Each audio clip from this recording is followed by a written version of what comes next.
ICC ಸಭೆ ತೀರ್ಮಾನದಂತೆ ನಾರಾಯಣಪುರ ಡ್ಯಾಂನಿಂದ ನೀರು.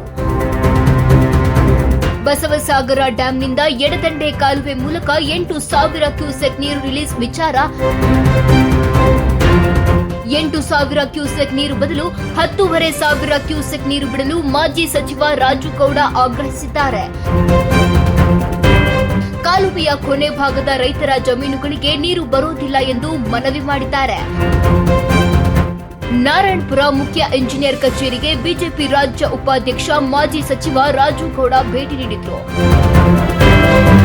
ಅಧಿಕಾರಿಗಳಿಗೆ ಕಾಲುವೆಗೆ 8,000 ಕ್ಯೂಸೆಕ್ ನೀರು ಬದಲು 10,500 ಕ್ಯೂಸೆಕ್ ನೀರು ರಿಲೀಸ್ ಮಾಡಲು ಮನವಿ ಮಾಡಿದ್ದಾರೆ. ಕಾಲುವೆ ಕೊನೆ ಭಾಗದ ರೈತರ ಜಮೀನುಗಳಿಗೆ ನೀರು ತಲುಪಲು ಸಹಕಾರಿಯಾಗಬೇಕು ಎಂದು ಅಧಿಕಾರಿಗಳಿಗೆ ಮನವಿ ಮಾಡಿದ್ದಾರೆ. ಮಾಜಿ ಸಚಿವ ರಾಜುಗೌಡರ ಮನವಿಗೆ ಸ್ಪಂದಿಸಿದ ಅಧಿಕಾರಿಗಳು ನೀರು ಹರಿಸುವುದಾಗಿ ಭರವಸೆ ನೀಡಿದ್ದಾರೆ. 15ರಿಂದ 20 ದಿನಾಂಕದವರೆಗೆ ನೀರು ಬಿಡದಿದ್ರೆ ಉಗ್ರ ಹೋರಾಟದ ಎಚ್ಚರಿಕೆ ನೀಡಲಾಗಿದೆ. ಎಲ್ಲ ರೈತರಿಗೆ ನಮಸ್ಕಾರ. ಯಾಕಂದ್ರೆ ಈಗಾಗಲೇ ನಮ್ಗೆ ಐಸಿಸಿ ಮೀಟಿಂಗ್ನಾಗೆ ಕೆಲವೊಂದು ನಿರ್ಧಾರ ತಗೊಂಡಿದ್ರು. ರೈತರ ಪರ ನಿರ್ಧಾರ ಇದ್ದಿಲ್ಲ, ಅಲ್ಲಿ ಯಾವ ರೈತರ ಪ್ರತಿನಿಧಿಗಳು ನಿಂತಿಲ್ಲ. ಯಾವಾಗ್ಲೂ ಸರ್ಕಾರ ಐಸಿಸಿ ಮೀಟಿಂಗ್ ಮಾಡಾಗ ಕೆಲವೊಂದು 4-5 ಜನ ರೈತರನ್ನೇ ಕರ್ಕೊಂಡು ಆ ಮೀಟಿಂಗ್ ಮಾಡ್ತಾರೆ. ಅಂದ್ರೆ ರೈತರ ಕಷ್ಟ ಗೊತ್ತಿರ್ತಾರೆ. ಯಾಕಂದ್ರ ಕೆಲವೊಂದು ACL ಕುಂತ ಅಧಿಕಾರಿಗಳಾಗ್ಲಿ ರಾಜಕಾರಣಿಗಳಿಗೆ ನಮ್ಗೆ ರೈತರ ಕಷ್ಟ ಗೊತ್ತಿರಂಗಿಲ್ಲ. ಅದನ್ನ ಬರೀ 8,000 ಕ್ಯೂಸೆಕ್ಸ್ ನೀರು ಬಿಡ್ಬೇಕು, ಬಿಟ್ಟು 22ಕ್ಕೆ ಬಂದ್ ಮಾಡಿ ಮತ್ತೆ 1ನೇ ತಾರೀಕು ಚಾಲು ಮಾಡಿ ಮತ್ತೆ 6ನೇ ತಾರೀಕುವರೆಗೂ ಬಿಡ್ಬೇಕಂತಿತ್ತು. ಹಂಗ 8,000 ಕ್ಯೂಸೆಕ್ಸ್ ನೀರು ಬಿಟ್ರಂತರೂ ಯಾರಿಗೂ ನೀರು ಮುಟ್ಟಂಗ, ಯಾರ ರೈತರು ಕೆನಲ್ದ ನೀರ್ ಇರ್ತಾವ, ಬಟ್ ನಮ್ಮ ಹೊಲಕ್ ನೀರು ಬರಂಗಿಲ್ಲ. ಅದಕ್ಕೆ ನಾವು ಇವತ್ತು ಅಧಿಕಾರಿಗಳಿಗೆ, ನಾನು ಮಂಜುನಾಥ್ ಸರ್ ಅವರಿಗೆ ಎಲ್ಲರಿಗೂ ಬಂದು ಭೇಟಿ ಆದಾಗ ಅವ್ರಿಗೆ ಅದೇ ರಿಕ್ವೆಸ್ಟ್ ಮಾಡಿದೀವಿ.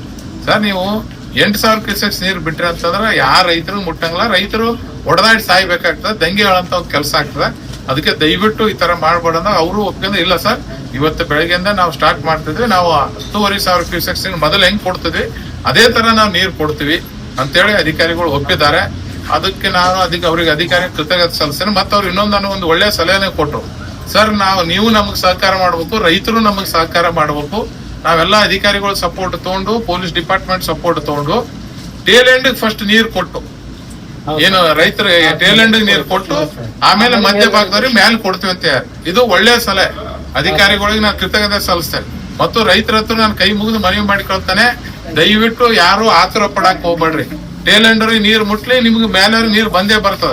ಇಲ್ಲ ನಾವು ತಗೊಂಡವ್ರೆ ನೀರ್ ತಗೊಂಡ್ರಿ, ಟೇಲ್ ಎಂಡರ್ ರೈತರ ಸಾಯಂತ ಪರಿಸ್ಥಿತಿ ಬರ್ತದ. ಹಂಗಾಗಿ ಈ ಒಂದು 2 ಬೆಳೆ 2 ನೀರ್ ಕರೆಕ್ಟ್ ಆಗಿ ಕೊಟ್ಬಿಟ್ರೆ ರೈತರ ಬೆಳೆ ಪಾರ ಆಗ್ತವ. ಅದಕ್ಕೋಸ್ಕರ ನಾವು ರಿಕ್ವೆಸ್ಟ್ ಮಾಡಿದ್ದೇವೆ, ಅವರು ಒಪ್ಪಿದ್ದಾರೆ, ಅವರು ನಮ್ಗೆ ಒಂದು ಸಲಹೆ ಕೊಟ್ಟಿದ್ದಾರೆ. ಹಂಗಾಗಿ ಫಸ್ಟ್ ಟೇಲ್ ಎಂಡರ್ಗೆ ನೀವು ನೀರು ಕೊಡ್ರಿ ಅಂತ ಹೇಳಿದೆವು. ಅವರು ಅಧಿಕಾರಿಗಳು ಎಲ್ಲ ತಗೊಂಡು ಈಗ ಅಲ್ಲಲ್ಲಿ ಕೆಲವೊಂದು ನಮ್ಮ ರೈತರು ಕೆನಾಲ್ಗಳು ಗೇಟ್ಗಳಿಗೆ ಬಂದು ಕಲ್ಲು ಹಾಕೋದು, ಅದು ಇದು ಕಲ್ಲು ಇಡೋದು, ಇಲ್ಲ ಮುಳ್ಳಿನ ಆಟೆ ಇಡೋದು ಮಾಡಕತ್ತಾರೆ. ಅವ್ರು ಹೇಳಿದಾರೆ ಅಧಿಕಾರಿಗಳು, ಸರ್ ಅಂತವ್ರಿಗೆ ನಾವು ಮುಲಾಜಿಲ್ಲದಂಗ್ ಕೇಸ್ ಮಾಡ್ತೀವಿ ಸರ್. ಟೇಲ್ ಎಂಡರ್ ನೀರ್ ಕೊಡ್ಬೇಕಂದ್ರೆ ನಾವು ಕೆಲವೊಂದು ಕಠಿಣ ಕ್ರಮ ತಗೋಬೇಕು, ನೀವು ಇದ್ರಾಗ ಅಡ್ಡು ಬರಬಾಡ್ರಿ ಅಂತ ಯಾರ. ಇಲ್ಲಾಂದ್ರೆ ನಮ್ದು ಸಹಕಾರ ಅದ ನಿಮ್ಗೆ, ಯಾಕಂದ್ರೆ ಮೊದಲು ನಮ್ಮ ಟೇಲ್ ಎಂಡರ್ ನೀರು ಮುಟ್ಟಬೇಕನ್ನೋದ ಅಂತ ಹೇಳಿದೇವೆ. ಅದಕ್ಕೋಸ್ಕರ ಅವರು ಒಪ್ಪಿದ್ದಾರೆ. ನಾವು ರೈತರು ಎಲ್ಲರೂ ಸಹಕರಿಸೋಣ. ಯಾಕಂದ್ರೆ ಟೇಲ್ ಎಂಡರ್ ನೀರು ಬಂದು ಅಂತಂದ್ರೆ ಎಲ್ಲರೂ ಬದುಕ್ತೀವಿ. ಟೇಲ್ ಎಂಡರ್ ನೀರು ಬರ್ಬೇಕಂತಂದ್ರೆ ಯಾರಿಗೂ ಬದುಕಕ್ಕಾಗಲ್ಲ. ಅದಕ್ಕೋಸ್ಕರ ಅಧಿಕಾರಿಗಳು ನಾವು ಮನವಿನೂ ಮಾಡಿದ್ವಿ. ಯಾವ್ದು 5 ದಿನ ಆಯ್ತ್ರಿ, 3 ದಿನ ಆಯ್ತು ನೋಡಪ್ಪ. ಒಂದ್ ನಿಮಿಷ ಕೇಳು. ಈಗ ನಿಮ್ ಸಮಯದಿಂದ ಲಾಭ ಬಂದ. ಈಗ ಇಲ್ಲಿ ಅದ ತೀರ್ಮಾನ ಯಾವಾಗ ನೀರ್ ಬಂದ್ ಮಾಡೋದು, ಯಾವಾಗ ಚಾಲು ಮಾಡೋದು ಇಲ್ಲಿ ತಗೊಳಂಗಿಲ್ಲ. ಬೆಂಗಳೂರಾಗ ಕುಂತ ತೀರ್ಮಾನ ತಗೊಂಡಾರ, ಅದು ಇವ್ರ ಕೈಯಾಗಿಲ್ಲ. 8,000 ಕ್ಯೂಸೆಕ್ಸ್ ಬದಲು ನಾವು 10,000 ಕ್ಯೂಸೆಕ್ಸ್ ಬ್ಯಾಡ ಅದಕ್ಕೆ ಅದನ್ನ ಒಪ್ಪಿಕೊಂಡಾರ. ಈಗ ನಾವೇನಂದ್ರ ಈಗ ನಿಮ್ಗ ಈ 4-5 ದಿನ 22 ತನ ನೀರ್ ಕೊಡ್ತಾರೆ. ಕೇಳಿ, 22 ತನ ನೀರ್ ಕೊಡ್ತಾರೆ. ಅದ್ರೊಳಗೆ ನಿಮಗೊಂದು ಟೇಲ್ ಎಂಡರ್ ಒಂದ್ ನೀರ್ ಬರ್ಬೇಕು. ಅದನ್ನ ನಾವು ಅವ್ರಿಗೆ ಮಾತಾಡಕ್ ಬಂದಿವಿ. ನಾನು ನೀನ್ ಹೇಳ್ದೆ ಹೇಳಕತ್ತೀನಿ ಅವ್ರಿಗೆ, 22 ಒಂದ್ ನೀರ್ ಬರ್ಬೇಕು. 1ರಿಂದ 6ನೇ ತಾರೀಕುವರೆಗೂ ನಮಗ್ ನೀರ್ ಬಿಟ್ಬೇಕು ಟೇಲ್ ಎಂಡರ್ಗೆ ಅಂತ ಹೇಳಿವಿ. ಅದಕ್ಕೆ ಒಪ್ಪಿಗೆ ಅಂದಾರ. ಬಿಟ್ರು ಅವರು ನಾವು ಇವತ್ತು ಖುಷಿಯಿಂದ ಹೊಂಟಿವಿ ನಿಮ್ ಕೂಡ. ಬಿಡಂಗಿಲ್ಲ ಅಂತಂದ್ರ ಎಲ್ಲ ಹೆಂಡ್ರ ಮಕ್ಳು ತಗೊಂಬಂದ್ ಇಲ್ಲೇ ಕುಂದ್ರ ಹೆಂಗಿದ್ರು ಸತ್ಯ.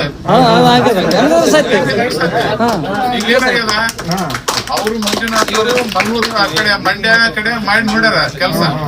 ಅಲ್ಲಿ ಹಿಂಗ ಅಡ್ಡಾಡಕ್ ಬಿಡಂಗಿಲ್ಲ. ಏನು ಮೊನ್ನೆ ಒಂದು TMC ನೀರ್ ಬಿಟ್ಟು ಅಂತ ರಾತ್ರಿ ಹಳ್ಳಕ್ ನದಿ ನೀರ್ ಬಿಟ್ರಲ್ಲ, ಹಂಗ ಮಂಡ್ಯ ಕಡೆ ಬಿಟ್ಟು ನೋಡೋಣ. ಅಡ್ಡಾಡಕ್ ಬಿಡಂಗಿಲ್ಲ, ಆಫೀಸರ್ಗೂ ಬಿಡಂಗಿಲ್ಲ, ರಾಜಕಾರಣಿಗಳಿಗೂ ಬಿಡಂಗಿಲ್ಲ.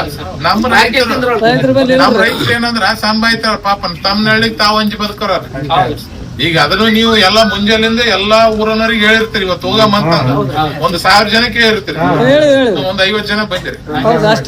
ಯಾಕಂದ್ರೆ ನಮ್ ರೈತರಿಗೆ ಆ ನಾಲೆಜ್ ಇನ್ನೂ ಬರಲ್ಲ ಹೋಗ್ಯದ.